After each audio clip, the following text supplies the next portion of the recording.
I am going to present my solution for the challenge of the hackathon, implementing a quantum machine learning solution for this problem of having to identify contaminated ions in the water. And for that, I'm going to use this simulation. We have these water samples, and in the water there's these ions, these contaminated ions that we don't know which contaminated ion it is, so that's why we have these sensors. That is a photonic sensor, and it will use light to get some data from these samples. So once we read that data, it says the wavelength, the constant, some post constant, and this E-field fraction. I run this for these two samples. As you can see, it's different results.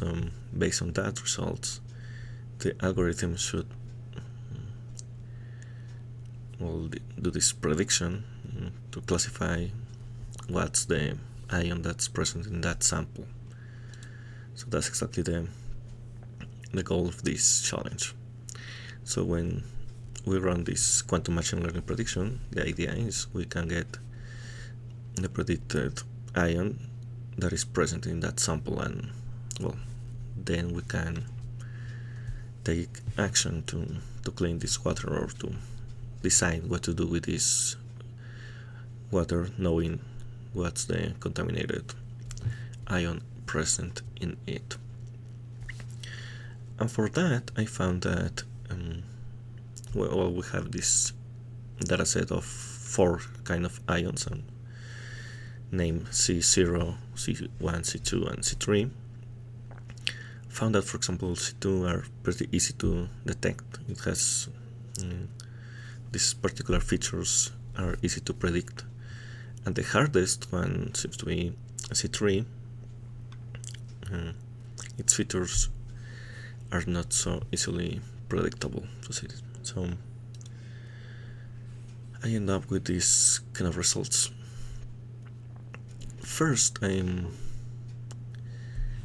have this run for all of them. Then I found these differences in each class. This is a multi-class problem. So for that, I train a specialist to say I blend together things that work well with each of those, and then having this vote to decide which of the 4 models or specialists will determine what's the final prediction. And by doing this, overall, it seems maybe not so great compared to some baselines. But the thing is that for the problematic class, or the most problematic class, that is C3, it actually have a tremendous upgrade from this approach. And as you can see, this C2 is like the easiest, or which features allows to predict more confidently, with more confidence. So this is some of the results of the metrics. The main problem is C3, and making this ensemble of specialists level up these metrics. Also have some other comparisons with multi-layer perceptron and random forest with classical models. So you can see,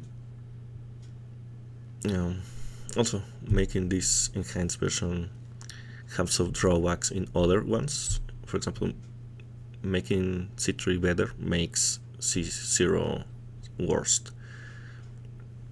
So that's why this specialist will.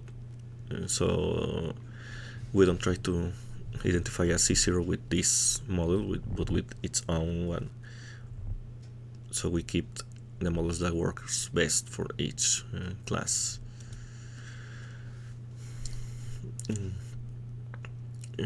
yes, this is also for the with all of the ensembles. I check other kind of angles of encodings of ansatz, many things. I run a pretty big root search to get the best parameters. You can say we achieved some kind of quantum advantage. The upgrade is not too big, but this important problem, it may be worth it. So these are my results, and thank you.